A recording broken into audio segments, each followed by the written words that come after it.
മക്കളെ, ഇന്ന് നമ്മൾ രൈൻ ബസേരെ എന്ന യാത്രാവൃത്തിലെ ലേഖകന്റെ ചരിത്രപർ टिप्पणिയാണ് നോക്കാൻ പോകുന്നത്. लेखक अमृतलाल बेगड़ एक संवेदनशील, सहनशील और शांत स्वभाव के व्यक्ति है. लेखक अमृतलाल बेगड़ ഒരു ശാന്ത സ്വഭാവനായ വ്യക്തിയാണ്. കഠിൻ പരിസ്ഥിതിയോമേം ബി വേ ധൈര്യ നഹി ഗോത്തെ. കഠിനമായ പരിസ്ഥിതികളിൽ പോലും അദ്ദേഹം ധൈര്യം നഷ്ടപ്പെടുത്തുന്നില്ല. रात भर पागल आदमी की धमकियों के बावजूद वे संयमित और समझदार बने रहे. രാത്രി മുഴുവൻ പ്രാന്തനായ വ്യക്തിയുടെ ഭീഷണിപ്പെടുത്തൽ ഉണ്ടായിരുന്നിട്ട് കൂടി അദ്ദേഹം വളരെയധികം സമജ്ദാർ വ്യക്തിയായിട്ട് നിൽക്കുന്നു. ഉസ്മേ മാനവത और കരുണ की ഭാവന है. ഉന്മേ അദ്ദേഹത്തിൽ മനുഷ്യത്വത്തിൻ്റെയും കരുണയുടെയും ഭാവനയുണ്ട്. पागल आदमी के बदले व्यवहार को देखकर वे गुस्सा नहीं हुए. പാഗൽ ആത്മിയുടെ ബദൽത്തെ വ്യവഹാർ, മാറുന്ന സ്വഭാവം, അദ്ദേഹത്തിന്റെ സ്വഭാവം മാറിയല്ലോ പെട്ടെന്ന്. അപ്പൊ ആ പ്രാന്തന്റെ മാറിയ സ്വഭാവം കണ്ടിട്ട് ഗുസ്സ നഹി ഹുയ, ദേഷ്യം വന്നില്ല.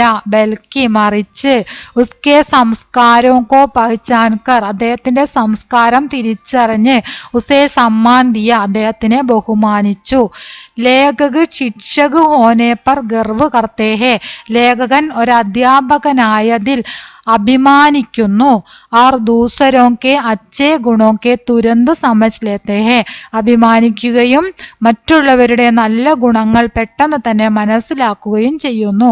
വേ छोटी सी चीज में भी गहरा ഭാവനാത്മക മഹത്വ ढूंढ लेते हैं.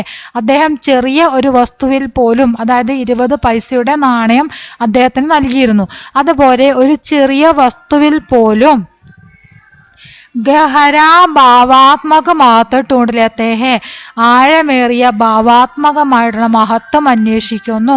ജിസ്സെ പതാ ചൽത്താ ഹെ കി വേ ഭാവുക് സരൾ और कृतज्ञ मन के व्यक्ति है. ഇതിൽ നിന്നും മനസ്സിലാക്കാൻ സാധിക്കുന്നു അയാൾ ലളിത സ്വഭാവനായിട്ടുള്ള, കൃതജ്ഞനായിട്ടുള്ള ഒരു വ്യക്തിയാണെന്ന്. ഉൻകി ദൃഷ്ടി സകാരാത്മക ഹെ.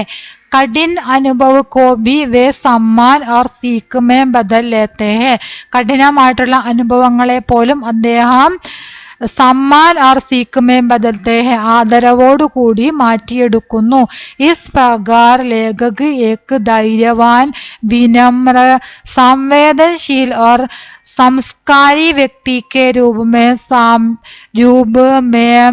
सामने आते हैं.